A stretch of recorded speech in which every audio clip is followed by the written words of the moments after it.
지난주에 우리는 4절부터 6절까지 말씀을 통해서 교회가 하나 되게 하는, 교회를 하나 되게 하는 이제 요소들이 있었다라는 사실을 함께 생각을 했습니다. 물론 성령께서 우리를 평안의 매는줄로 하나 되게 하셨다라고 말씀하시지만, 그러나 성령께서 그냥 무조건 묶어놓는다고 하나가 되는 것이 아니고 이런 하나 되게 하는 요소들을 가지고 하나로 만드시는 것입니다. 그러면 성령께서 사용하시는 이 하나 되는 요소들은 무엇이냐? 이제 4절 이하에 나왔습니다. 몸이 하나다. 이때 이 몸은 그리스도의 몸, 이걸 말하는 거죠. 그리스도의 몸이 하나다. 그래서 그리스도의 몸이 2개 혹은 3개가 된다면 그건 잘못된 것이죠. 그리스도의 몸은 하나다. 그리고 머리도 하나일 수밖에 없는 겁니다. 그래서 교회는 하나다라고 하는 사실을 말씀했습니다. 성령도 한 분이다. 그 다음에 주도 한 분이다. 그 다음에 믿음과 세례도 하나다. 하나님도 한 분이시다. 이 하나님은 만유의 아버지로서 만유 위에 계시고 만유를 통일하시고 그 가운데 계시는 분이시다. 이렇게 교회가 하나 된다라고 하는 이것을 가능하게 하는 요소들은 이렇게 많다라는 것입니다. 이렇게 하나 되게 하는 요소들이 많으면 많을수록 우리는 당연히 교회는 하나다 이렇게 말할 수 있을 겁니다. 가령 우리가 형제들이 우리가 하나다 이렇게 말하기 위해서는 아버지도 한 분이시요 어머니도 한 분이시요 이렇게 말을 해야 되는 거잖아요. 어머니가 한 분이고 또 아버지가 한 분이고, 그 말은 같은 어머니 같은 아버지 이 말입니다. 그러니까 여기서 하나요 한 분이요 라는 말은 실상은 개수가 하나다 이렇게 생각하기보다는 같은이라고 생각하는 것이 더 맞습니다. 즉 알고 보면은 이 용어 때문에 하나가 되는 것이 아닙니다. 그 용어는 그 일종의 그릇과 같아서 의미라고 하는 것을 담는 그릇입니다. 그래서 그 그릇 안에 무엇이 담겼느냐에 따라서 전혀 달라질 수밖에 없습니다. 여기에 머그컵이 있습니다. 여기다가 차를 담으면은 찻잔이 되는 겁니다. 이 똑같은 컵인데 여기다가 다른 걸 담으면 어떻게 돼요? 간장을 담으면 어떻게 될까요? 간장컵이 되는 거죠. 똑같은 컵이에요. 이 안에 무엇이 담겼느냐에 따라서 전혀 달라질 수가 있는 겁니다. 우리는 몸도 하나요, 성령도 하나요, 주도 하나요, 믿음도 하나요, 세례도 하나요, 또 하나님도 한 분이요, 다 아멘, 아멘, 다 그렇게 고백했습니다. 그런데 이 용어들은 의미를 담는 그릇과 같은 거예요. 그 용어 속에 무엇이 담겼느냐에 따라서 전혀 다른 것이 될 수 있다 하는 것입니다. 초대교회 때부터 교회는 일찍 이런 사실들을 알게 되었습니다. 다 한자리에 모여서 예수 그리스도는 하나님의 아들입니다. 우리의 구주입니다. 아멘 할렐루야 그랬는데 어떤 사람이 예수 그리스도는 하나님의 아들이시지만 아들이기 때문에 피조된 존재다 이렇게 말을 했습니다. 그러면 우리가 그전까지는 예수 그리스도는 하나님의 아들이시며 하고 다 같이 똑같은 줄 알았어요. 그랬는데 예수 그리스도는 하나님의 아들로서 피조된 존재이며 이렇게 이야기하면 그 순간 우리는 하나일 수가 없습니다. 왜 하나일 수 없을까요? 예수 그리스도는 하나님의 아들이라고 하는 이 용어에 담겨 있는 의미의 내용이 다르기 때문입니다. 아까 녹차가 들어있는 머그컵과 간장이 들어있는 머그컵이 하나일 수 없는 거죠. 그냥 머그컵이면 무조건 다 하나가 될 수 있을까요? 그렇지 않습니다. 안에 있는 내용이 같아야 되는 겁니다. 초대교회부터 교회는 바로 이런 사실들을 알게 되었습니다. 그래서 똑같이 신앙을 고백하는 것 같았는데 용어가 같다고 해서 우리가 동일하다라고 말할 수 없었다라고 하는 것이지요. 용어가 같아서 우리가 다 같은 그리스도인이요 이렇게 하나의 교회요 그래서 우리는 그냥 하나로 가야 된다 이렇게 할 수 없었다 하는 것입니다. 일찍부터 교회는 이런 문제들로 인하여 홍역을 치렀고 그리고 이런 잘못된 주장을 하는 사람들을 골라내고 그것들을 내보내는 일들을 했다 하는 것입니다. 내보내는 일이 뭘까요? 내보내는 일. 이게 소위 파문 이런 것들이죠. 예.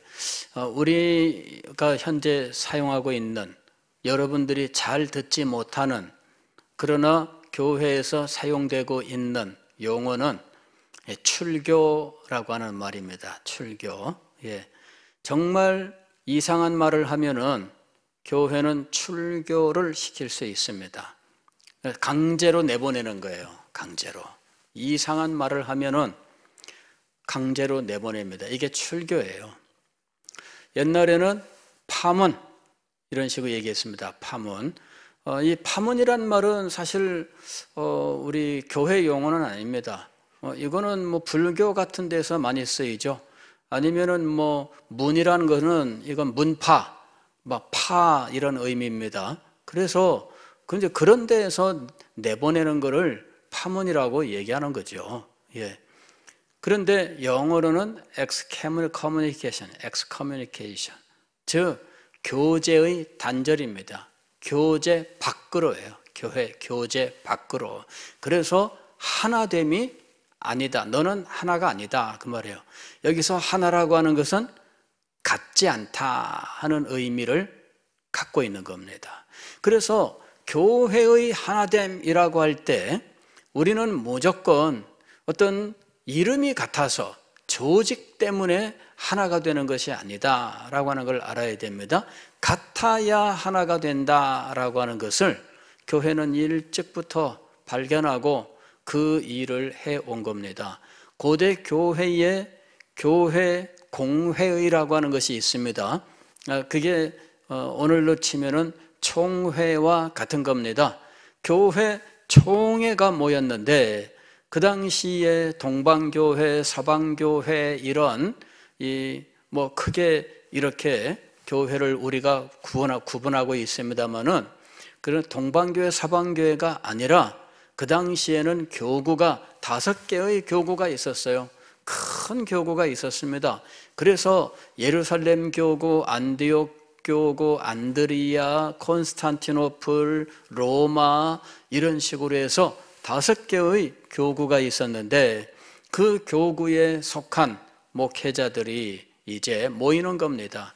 그래서 이 사람들이 모여서 그 교회에 지금 문제가 된 중요한 신학적인, 교리적인 이슈들을 다루었다라고 하는 것이죠. 그럴 때 이 고대 교회, 그 공교회 회의, 공회의라고 얘기하는 이런 공회의를 통해서 확립돼 온 교리가 있습니다. 최초에는 이제 그리스도가 하나님과 본질적으로 같은가 유사한가 이런 문제들로 이 논의가 진행이 되었습니다. 그래서 유사본질과 동일본질이라고 하는 문제를 가지고 교회가 시끌시끌해졌던 거예요. 유사본질을 말하던 사람들은 하나님과 그리스도가 다른 분이라면 본질상 다른 분일 수밖에 없지 않느냐. 그래서 그리스도를 성부 하나님과 동일하다고 말할 수 없다. 그래서 이제 이 본질은 유사하다 해갖고 유사본질 이렇게 얘기한 거예요. 그러나 교회가 그동안 가지고 있었던 견해는 동일 본질이었습니다. 예수 그리스도와 성부는 신성의 본질이 동일하다라는 것입니다. 그런데 철학적으로 인간의 생각으로 따져보면 본질이 동일하면 동일한 분일 수밖에 없지 구별된 하나님이 될 수가 없잖아요. 그래서 이 문제 때문에 본질이 동일하면 한 분 하나님일 수밖에 없고 어떤 모양으로 어떤 가면을 쓰고 어떤 옷을 입고 나오든 그 본질은 동일하면 한 분일 수밖에 없다. 이래 가지고 이 동일 본질 문제와 유사 본질 문제가 심각하게 되었고 여기에 또 삼위일체에 대한 이러한 이 잘못된 해석과 주장들이 가세하면서 이것이 하나님에 대해 삼위일체에 대하여 가령 이 양태론적 이단 혹은 양자론적 이단 뭐 이런 삼위일체 이단적 주장들이 이제 등장하게 되고 그래서 교회 안에 시끌시끌한 상황이 된 겁니다. 그래서 제일 처음 모였던 교회 회의가 니케아 종교회의라고 하는 것입니다. 이 니케아 종교회의에서 이제 학자들이 그 주교와 각종 이 교역자들이 나와서 이제 그 문제를 가지고 논쟁을 하는데 이 논쟁이 대세가 어디로 흘러가고 있었느냐 하면 대세가 유사본질 쪽으로 흘러가고 있었던 거예요. 그러니까 유사본질을 말하는 사람들은 뭐 또 그럴 수밖에 없어요. 동방에 속한 사람들은 그 예의범절, 어른공경 뭐 이런 의식들이 많습니다. 이런 사람들은 성부 하나님의 영광을 보존하기 위하여 성부 하나님의 영광을 보존하기 위하여 사실은 유사본질적으로 많이 기울었고 그 다음에 당시 로마 황제가 이 콘스탄틴 대제인데 이 사람이 로마에서 황제로서 계속 있었던 게 아니라 콘스탄티노플이라고 하는 곳으로 황제가 머무는 곳을 옮겨서 이 동방 쪽에 힘을 실어주고 있었습니다. 그러다 보니까 동방 쪽 주장이 힘을 얻는 상황이 된 거예요. 그런데 이 회의의 말미에 이 아다나시우스라고 하는 사람이 등장했습니다. 그 당시에 이 사람이 디콘입니다. 오늘날 서리 집사를 집사를 말하는 디콘이 아니라 이 디콘이 이제 교역자 중에 강도사나 뭐 이제 이런 식의 이 직분들이 있잖아요. 이제 그런 직분이에요. 근데 이제 이 사람이 등장을 해서 이 동일 본질, 유사 본질에 대하여 공격하고 동일 본질을 주장을 하면서 완전히 분위기가 갑자기 확 바뀌게 되는 거예요. 그래 결국 결론은 동일 본질로 결론을 내립니다. 그리고 유사 본질을 주장했던 사람들은 교회의 직분에서 다 물러나라 이리 된 거죠. 예. 왜냐하면은 이런 잘못된 주장을 하는 사람들이 그대로 있으면 안 되는 거죠. 그래서 이 잘못된 주장을 하는 사람들은 다 내보내라 이렇게 된 겁니다. 다 해임시켰어요. 그런데 나중에 역사의 진행은 이 유사 본질을 주장하여 해임됐던 이 사람들이 어느 사이에 다 복권되고 동일 본질을 주장하던 사람들은 다 이 유배 가고 뭐 이런 상황이 돼버린 겁니다. 왜냐하면은 유사 본질을 주장하던 사람들이 황제와 가까웠어요. 그래서 황제가 이 사람들을 편들어 주니까 결국은 유사 본질을 주장하던 이 사람들이 교회 직분을 내놓고 다 해임시킨 걸로 끝난 줄 알았는데 다시 살아난 거예요. 꺼진 불도 다시 보자. 이게 살아난 거예요. 그래가지고 이 문제로 교회 안에 많은 어려움들이 일어나요. 이 삼위일체 교리, 그 중에 동일 본질과 유사 본질, 그리스도의 그 본질 문제를 가지고 이거를 끝까지 지켰던 이런 사람들이 있습니다. 그 사람들의 노력을 통해서 나중에 교회는 이 동일 본질의 교리를 확립하게 되는 거예요. 그러니 과거에 이 문제가 교회의 하나됨을 저해하는 문제였다는 것입니다. 유사 본질을 주장하는 사람들도 예수 그리스도는 하나님의 아들입니다 그렇게 말한다는 거죠. 동일 본질을 주장하는 사람들도 예수 그리스도는 하나님의 아들 그리스도이십니다 그렇게 고백하고 있다는 거예요. 그런데 그 용어가 담고 있는 의미가 달랐다 하는 것이죠. 용어가 담고 있는 그릇이 달랐어요. 그래서 그리스도 하나님의 아들이라고 하는 이 용어의 그릇 안에 동일 본질이 담긴 그릇이 있고 유사 본질이 담긴 그릇이 있었다라는 것입니다. 그런데 이것은 하나가 될 수 없었습니다. 왜냐하면 다르니까. 바로 그 문제입니다. 가령 갈라디아서 1장에 보게 되면 사도 바울이 이 1장 6절에서 이 다른 복음에 대해서 이야기하고 있습니다. 갈라디아서 1장 6절 말씀 보면 그리스도의 은혜로 너희를 부르신 이를 이같이 속히 떠나 다른 복음을 따르는 것을 내가 이상하게 여기노라 이렇게 이야기합니다. 다른 복음을 따르는 것을 이상하게 여기노라. 다른 복음은 없나니 그랬습니다. 다른 복음은 없나니 다른 복음도 인정하고 교회가 하나 되자 이렇게 말하지 않았어요. 다른 복음은 없는 거다 이렇게 이야기했습니다.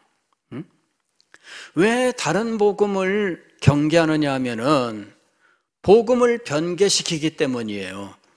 다른 복음은 없나니 다만 어떤 사람들이 너희를 교란하여 그리스도의 복음을 변하게 하려 함이라. 왜 우리는 이 용어가 같은데 그 안에 담긴 내용이 다르면 그것을 거부했는가 하면은 변질시키는 문제가 발생되기 때문입니다. 사도는 굉장히 강력하게 말씀을 합니다. 9절 말씀을 보게 되면 우리가 전에 말하였거니와 내가 지금 다시 말하노니 만일 누구든지 너희가 받은 것 외에 다른 복음을 전하면 무엇을 받을지어다? 저주를 받을지어다. 아주 강력하게 저주를 받을지어다 라고 말한 것은 멸망할지어다 그 말입니다. 여러분, 이 문제가 교회의 하나됨에서 얼마나 중요한 문제인지를 알아야 됩니다. 디모데전서 1장을 보게 되면 사도 바울이 디모데 목사를 에베소에 이제 머물러 두고 바울이 이제 떠납니다. 그러면서 디모데를 에베소에 머무르게 한 이유에 대해서 이야기합니다. 뭐라고 이야기하느냐면 디모데전서 1장 3절 말씀 보면 내가 마게도냐로 갈 때 너를 권하여 에베소에 머물러 한 것은 어떤 사람들을 명하여 다른 교훈을 가르치지 말며 그랬습니다. 다른 교훈이 있습니다. 다른 교훈을 어떻게 하라고? 가르치지 못하게. 디모데 목사가 에베소에 있는 목적은 다른 교훈을 가르치는 사람들을 막기 위해서였어요. 다른 교훈이 왜 문제가 됩니까? 다른 교훈은 4절 말씀 보면 신화와 끝없는 족보에 몰두하지 말게. 신화와 끝없는 족보의 문제. 또 이런 것은 믿음 안에 있는 하나님의 경륜을 이름보다 도리어 변론을 내는 것이다. 분쟁만 일어난다는 이야기입니다. 그래서 지금 이 바른 교훈의 문제, 이 10절도 보게 되면은 바른 교훈을 거스르는 이라는 말이 나와요. 바른 교훈을 거스르는. 그 다음에 11절 보게 되면은 이 바른 교훈을 내게 맡기신 바 복되신 하나님의 영광의 복음을 따름이니라. 그러니까 바른 복음. 여러분, 다른 교훈을 말하는 것을 사도 바울이 이거를 금하기 위해서 디모데 목사를 에베소에 머물게 한 겁니다. 그리고 디모데 목사가 거기에서 할 일은 바른 교훈을 가르쳐 건전한 교훈을 가르쳐 이렇게 다른 것들을 가르치는 것을 막게 하기 위해서였다는 겁니다. 왜 그 일이 필요할까요? 교회가 분쟁하고 교회가 혼탁해지기 때문입니다. 그래서 용어가 같다고 해서 우리가 하나일 수 있는가 하는 이 문제는 이미 사도 시대로부터 분별해 오고 있었던 문제였다 하는 것입니다. 현대에 와서 이 20세기 중엽에 교회 일치 운동이라고 하는 것이 아주 크게 문제가 된 적이 있습니다. 이것이 본격적으로 문제가 된 것은 WCC라고 하는 세계교회협의회라고 하는 이런 조직을 만들면서부터입니다.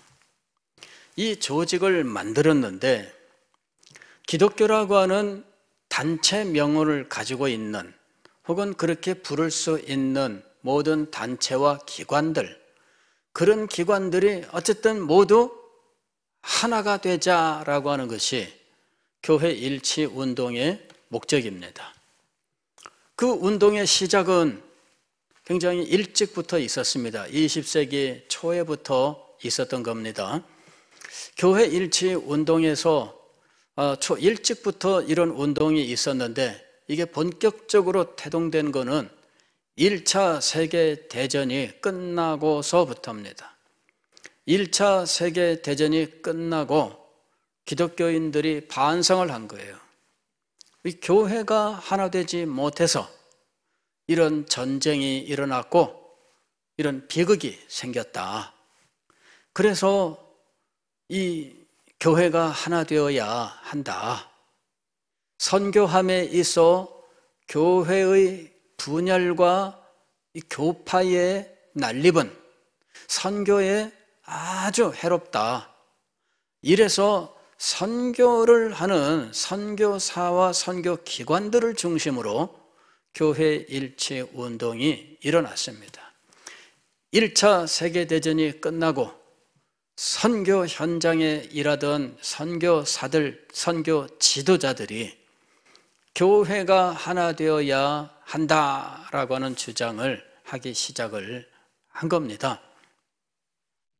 그리고는 이 운동이 수십 년 동안 진행되다가 2차 세계대전이 끝나고 나서 1차 세계대전 끝나고 나왔던 문제인데 그거 머뭇거리다가 또 이런 비극을 맞이했다. 이제는 망설이지 말자 해가지고 하나 되는 운동이 벌어진 겁니다. 그런데 이 하나 되는 운동이 정치, 국제 정치에서도 동일하게 그때 이루어졌는데 그때 이루어진 국제 정치의 하나됨은 국제연합, 소위 UN이라고 하는 겁니다. 그런데 UN 운동과 함께 갔던 것이 WCC라고 하는 운동이었습니다. 그렇게 해서 WCC 운동이 벌어졌는데 우리나라에서는 이 문제로 인해서 결국은 이제 장로교단이 이제 분열하는 이제 일로까지 발전됩니다. 예. 그렇게 해서 우리 통합 측, 우리 합동 측 교단과 통합 측 교단이 결국 이제 나뉘어지게 되는 거예요. 50년대 말에 이 문제가 등장을 하고 이런 갈등의 와중에 신학교 당시 그 장로교 신학교 교장이었던 이 박형룡 박사 그 문제를 가지고 학교 운영에 여러 가지 문제들을 지적하면서 이제 그러한 그 분열의 어떤 것들이 이제 발전해 가기 시작을 했습니다. 한쪽은 신학교 운영의 부정 때문에 일어난 일이다 이렇게 얘기하고 한쪽은 WCC를 반대하니까 그 사람의 흠을 잡아서 그거를 꺾으려고 하다가 이렇게 된 거다 하고 양쪽 주장이 달라요. 어쨌든 WCC를 반대하는 측과 WCC를 찬성하는 쪽이 첨예하게 갈리게 된 겁니다. 그래서 찬성하는 측은 그 당시에 사람들이 칼 측 이런 식으로 불렀어요. 칼이라고 하는 이름으로 WCC 찬성파. 그래서 저쪽은 칼측이야 이러면서 교회가 분열하고 이제 이러는 일이 벌어지게 된 겁니다.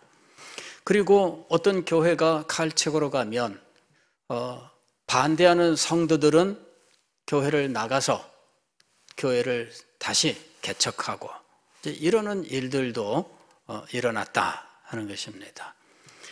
그리고 이거는 우리나라만의 문제는 아닙니다.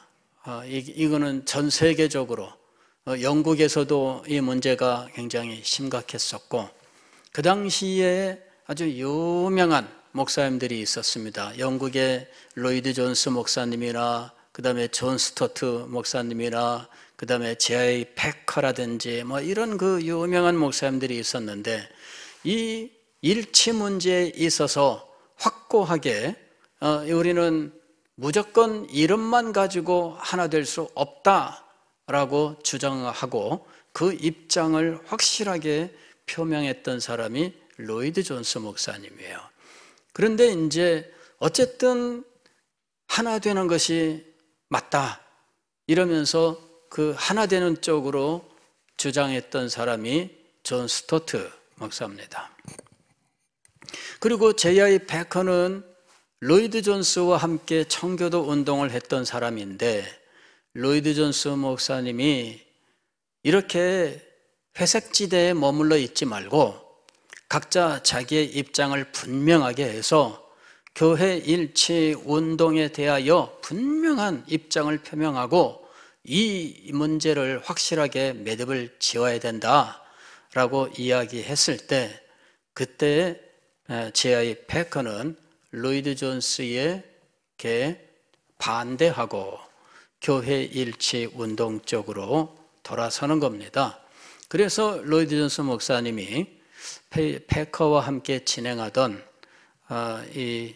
그 퓨리탄 컨퍼런스라고 하는 매년 진행하던 이 세미나가 있습니다.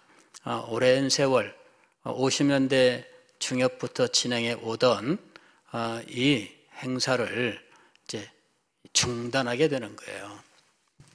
그리고 1년 쉬었다가 사람들이 로이드 존스 목사님한테 그래도 우리가 하던 일이니까 우리가 해쳐 모여 했으니 해쳐 모인 사람들이 계속합시다 해가지고 웨스트민스터 컨퍼런스라고 하는 거를 계속해서 진행을 하게 됩니다. 어쨌든 이런 큰 홍역을 치러요. J.I. 패커는 이제 영국 성공회의에 남아 있으면서 결국은 이 로이드 존스와 결별을 하고 이후에는 청교도의 그 사상, 젊은 시절에 가졌던 그 선명함을 이제 버리게 됩니다. 그래서 교회 일치 쪽에 글들을 쓰기 시작하면서 제 개인적으로는 패커의 그 날카로움, 그 분명한 정말 명민하다고 말할 수 있는 이런 부분들이 혼탁해졌다 이렇게 생각을 합니다. 후대의 글들을 읽어봤는데 그 젊은 시절에 썼던 그의 글과 후대에 썼던 글은 수준 차이가 너무 난다 이렇게 보입니다. 그 젊은 시절에 썼던 글보다 못한 이제 글들이다. 이건 제 개인적인 판단입니다. 뭐 생각 다른 분들 얼마든지 있을 수 있습니다. 후대 글들을 읽으면은 교회 일치 쪽의 입장들이 확실해서 가톨릭을 향하여 형제 가톨릭, 형제 뭐 이런 식으로 호칭하는 이제 이런 모습들을 볼 수가 있습니다. 그래서 확실하게 입장이 그리 간 겁니다. 자, 교회 일치 굉장히 좋습니다만은 그러나 담는 그릇이 같다고 해서 내용이 전혀 다른데 하나일 수 없다라고 하는 것은 초대교회부터 우리가 지켜왔었던 원리입니다. 그리고 그것은 당연했던 원리였어요. 근데 지금은 이것이 완전히 뒤바뀌어 버렸습니다. 예, 그래서 뭐 내용은 뭐 어떻든 뭐 달리 볼 수 있는 문제 아닌가? 뭐 이렇게 해서 컵이란 게 반드시 뭘 담아야만 되는 건가?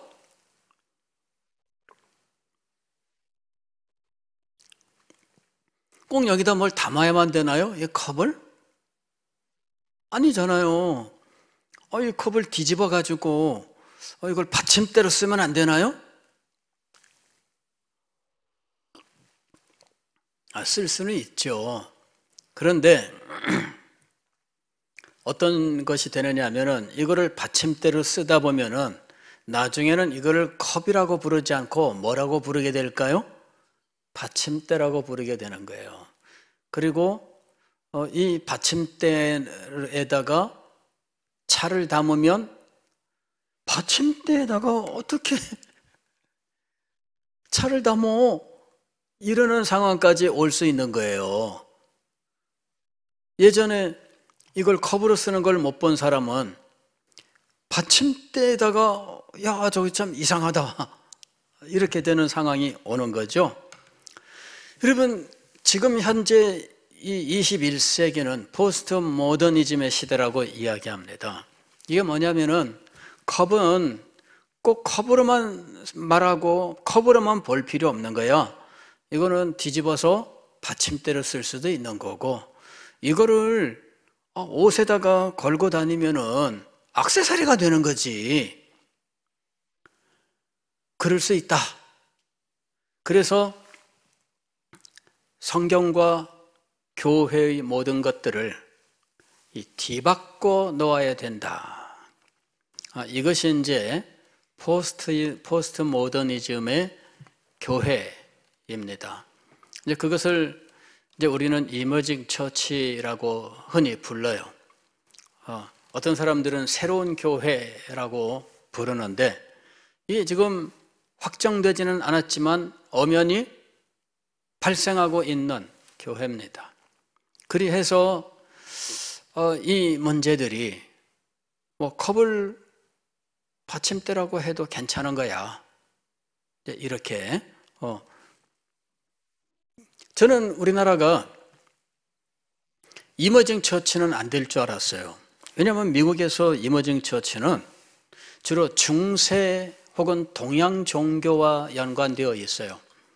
그러니까 서양 사람들이 동양에 대해서 막연하게 신비하다, 영적이다, 뭐 이런 식으로 생각하는 경향이 있습니다. 그래서 동양적인 어떤 문양, 그림, 상징 이런 것들에 상당히 호감을 가지는 일들이 있습니다. 예전에 제가 오래전에 있었던 교회에 청년이 서울의 명문 대학에 미대 이제 대학원을 다니는 학생이었는데, 그 미술 작품 전시회를 한다 그래서 이제 갔습니다. 전시하는데 이렇게 보니까 전시회, 이분은 어떤 일을 하는 분이었느냐면은 이 옷감에다가 염색을 해서 하는 그런 그 전공이에요. 그러니까 이 사람은 기법이 염색 기법을 계속 활용하는 그런 활동을 하는 분입니다. 그래 갔더니 그런 이 염색한 작품들 쭉 이제 그 전시를 해놨는데, 거기 염색한 것들은 그림도 있고 얼룩덜룩한 것도 있고 어쨌든 그런데 소위 그 왜 불상 있잖아요. 반가사유상 이런 거 있잖아요. 반가사유상 그게 뭐예요? 의자에 앉아서 발을 하나 이렇게 딱 걸치고, 그죠? 이게 반가입니다. 이게 걸쳤다는 거예요. 사유라고 하는 것은 이렇게 하고 있는 거죠. 예, 이게 부처가 생각한다 그 말입니다. 근데 그 그림이 염색 작품 속에 이렇게 있는 거예요. 그래서 제가 물어봤습니다. 제가 지도하는 청년이니까 왜 그리스도인이 이렇게 했는가 하고 내가 물어봤더니 자기가 불교에 어떻게 빠지거나 그런 건 아니고 단지 동양의 신비를 표현하는 기법으로서 그걸 활용했다 이러는 거예요. 서양 사람들이 와서 보면 굉장히 좋아할 만한 그런 아이템입니다. 그래서 제가 그 주간의 교회에서 청년부에서 이제 한번 토론을 한번 시켜봤습니다. 자, 이런 일이 있는데 이거를 예술이라는 이름으로 그리스도인이 이걸 할 수 있는가 없는가 이제 이렇게 토론을 붙여봤습니다. 그리스도인이 예술이라고 하는 이름으로 이러한 이 상징물, 이미 불교의 상징으로 누구나 아는 이러한 것들을 사용해서 예술 활동을 할 수 있는가, 이제 이런 질문을 제가 던지고 토론을 하게 했던 겁니다. 근데 이제 그런 일들이 교회에서 일어나요. 교회 안에 우리는 뭐 굉장히 참 단순한 이런 신뢰 분위기를 가지고 있습니다. 이런 분위기라도 뭐 우리는 또 뭐 괜찮다 이렇게 생각을 하고 깔끔하고 좋네 뭐 이렇게 말하지만 여기서 어떤 영적 도전을 받지는 않죠. 우리는 이 벽돌을 보고서는 뭐 우리가 뭐 신비한 어떤 인상 이런 걸 뭐 가진다든지 그런 거 안 하잖아요. 그런데 이런 인테리어를 통해서 그런 분위기를 만들어내려고 하는 일이 이미 교회 역사 속에서부터 오래전부터 내려온 겁니다. 지금까지. 그것을 아주 많이 활용을 한 데가 로마 가톨릭이에요. 그리고 로마 가톨릭도 이 세계적으로 이 교회가 뭐 전파되면서 그 토속 종교 상징들 이런 것들이 들어오면서 또 변화된 이런 모습들이 또 많이 있습니다. 그래서 이 안에 들어가면은 굉장히 신비한 느낌이 들고 영적인 느낌이 들고 저절로 숙연해지며 기도의 마음이 되며 뭐 이제 이런 것들이죠. 왜? 인테리어가 근데 미국의 개신교 중에서 로마 가톨릭의 그 인테리어를 따르지 않으면서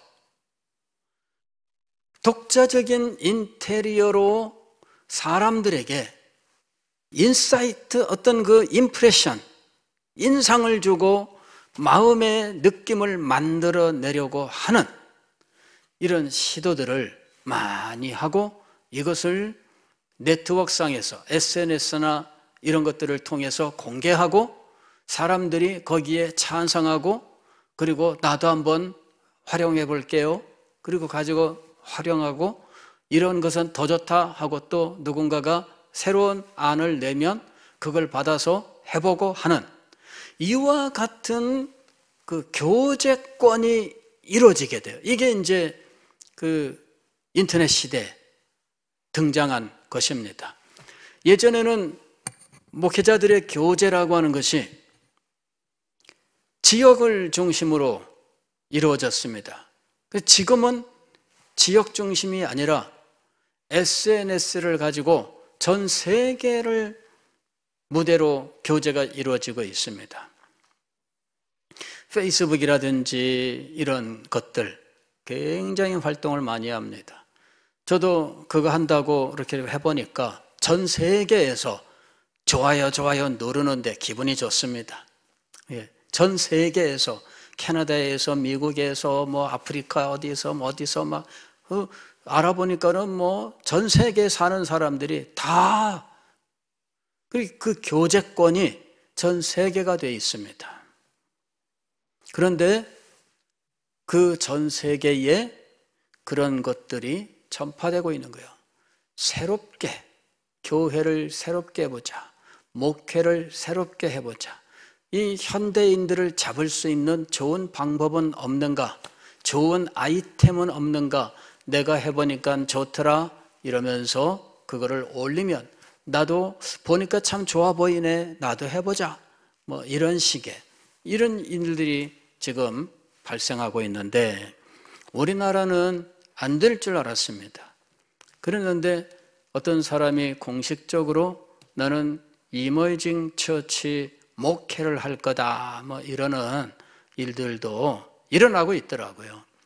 그래서 지금 그야말로 백화제방이라고 하는 말이 있죠. 뭐냐면은 사방에 꽃이 만발한 거죠. 이게 이제 백화 이것이 100가지 꽃이 제방 막 폈다는 이야기입니다. 근데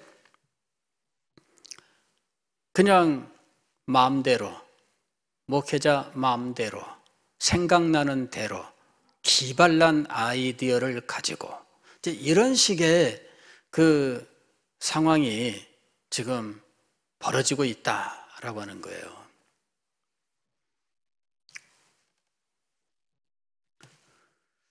굉장히 지금 심각합니다. 교회는 오랜 세월 동안 이 진리라고 하는 것을 이 용어에 담아서 어떻게 하면 후대에 제대로 전달할 수 있을까? 그 염원 하나를 가지고 지금까지 진행해 왔어요. 그리고 그 일을 맡은 사람들이 있습니다. 그 일을 맡은 사람들. 그게 누굽니까? 오늘 우리가 읽은 성경 말씀이에요. 7절 보면 이렇게 돼 있죠. 우리 각 사람에게 그리스도의 선물의 분량대로 은혜를 주셨나니. 그리고 그 다음에 괄호를 치셔야 돼요. 그 다음에 어디까지 괄호냐면은 10절 끝에까지 괄호입니다. 그리스도에 대한 설명이에요. 선물에 대한 이야기는 11절에 나옵니다. 그가 어떤 사람은 사도로, 어떤 사람은 선지자로, 어떤 사람은 복음 전하는 자로, 어떤 사람은 목사와 교사로 삼으셨으니. 그리스도가 교회의 하나됨을 위하여 주신 선물은 곧 여기서 말하는 5가지 직분입니다. 이게 그리스도의 선물이에요. 이 선물을 주신 목적은 하나됨을 위하여입니다. 하나됨을 위하여. 그런데 여기 그리스도의 선물로 주신 이 직분은 공통점이 있습니다. 무엇일까요? 말씀을 가르치는, 진리를 가르치는 직분이에요. 이게 공통점입니다. 즉, 교회의 하나됨은 용어 때문이 아닙니다. 그리스도 한 분이시고 하나님도 한 분이시고 성령도 한 분이시고 믿음과 세례도 하나요. 그래서 우리는 한 몸입니다. 맞아요. 그러나 그것이 진짜 하나 되기 위해서는 무엇이 필요하다고요? 그 용어가 하나 되는 것이 아니라 그 안에 담겨 있는 진리의 고백이 하나가 되어야 됩니다. 그런데 그 진리의 고백을 하나 되도록 지켜오는 직분이 있습니다. 이게 진리의 가르침이에요. 이 직분이 지금 5 직분이 여기 나오고 있습니다. 이거를 누가 선물로 주셨다고요? 교회의 머리가 되시며 주인이 되시는 그리스도께서 선물로 주신 거예요. 그래서 말씀을 가르치는 사람들은 이 사명을 인식해야 됩니다. 진리로서 교회를 하나 되게 하는 사명을 받았다고 하는 이 자기 인식이 분명해야 돼요. 목사는 자기 목회를 하기 위해서 목사가 되는 거 아닙니다. 기본적으로 목사는 진리를 가지고 교회를 하나 되게 하기 위한 직분이라고 하는 걸 알아야 돼요.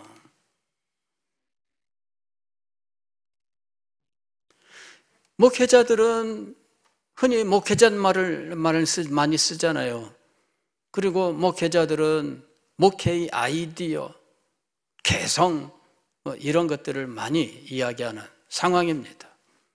그러나 여러분, 진리를 가르치는 자들은 개성을 가지고 목회의 아이디어를 기발나게 하여 그게 아닙니다. 기본적으로 그리스도께서 교회에 이 직분자들을 주신 이유는 진리로서 교회를 하나 되게 하기 위해서예요. 하나님도 한 분이시요. 그러나 하나님에 대한 온갖 주장들이 난무합니다. 분별하여 내보낼 거는 내보내고 자를 건 잘라야 되잖아요. 하나님의 교회 이런 거 있잖아요. 다니다 보면은 번듯하게 지은 건물들이 많이 있더라고요. 거기는 하나님 아버지와 하나님 어머니까지 모시고 있더라고. 하나님 아버지는 이미 죽었고 하나님 어머니는 살아있는데 거기 죽고 나면은 또 누가 하나님이라고 나올지 모르겠어요. 아마 다 준비되어 있겠죠. 지금 여러분 보세요. 최근에 얼마 전의 일입니다마는 조선일보에 어느 날 보니까 전면 광고가 났는데 통일교에서 한학자를 뭐라고 하느냐, 문선명 부인이잖아요. 독생하신 뭐라고 돼 있더라.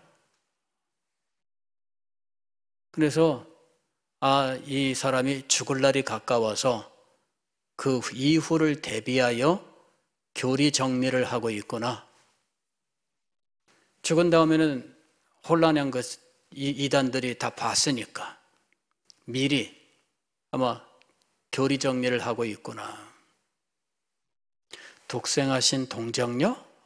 그런 말을 썼더라고. 그래서 하나 될 수 없지요.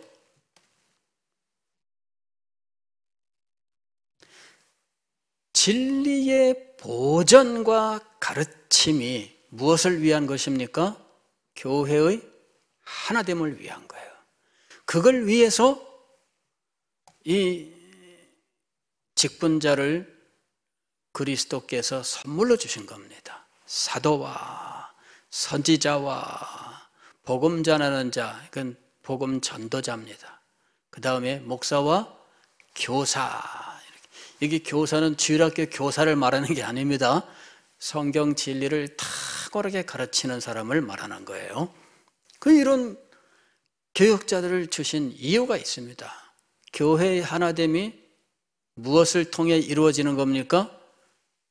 같은 진리의 고백과 가르침을 통해서 이루어지는 거예요. 여러분, 이 원리를 잘 알아야 됩니다. 이 원리를 잘 알아야 됩니다. 그리스도께서 이 직분자들을 선물로 주셨는데 다양한 명칭으로 5개의 직분을 말씀하고 있지만 공통점은 진리를 가르치는 사람들이에요. 진리의 가르침, 그것을 통하여 교회를 보존하는 것입니다. 교회를 하나 되게 하는 것입니다. 성도를 하나 되게 하는 거예요. 12절 이하에 이 목회자들의 사역이 나옵니다. 그들의 사역은 무엇이냐면은 그리스도의 몸을 하나로 세우는 거예요. 그리스도의 몸을 하나로 세우는 거예요. 오늘 우리는 교회의 하나됨은 진리를 통해 이루어진다라고 하는 사실을 초대교회 사도들의 시대로부터 교회가 지금까지 지켜왔었던 일이었다라고 하는 사실을 꼭 기억해야 됩니다. 진리 때문에 나누이는 것을 두려워해서는 안 됩니다. 진리를 보존하고 진리로서 교회가 하나 되는 이 주의 뜻을 우리가 기억하고 이것을 이루는 일에 진력해야 하겠습니다. 기도하겠습니다.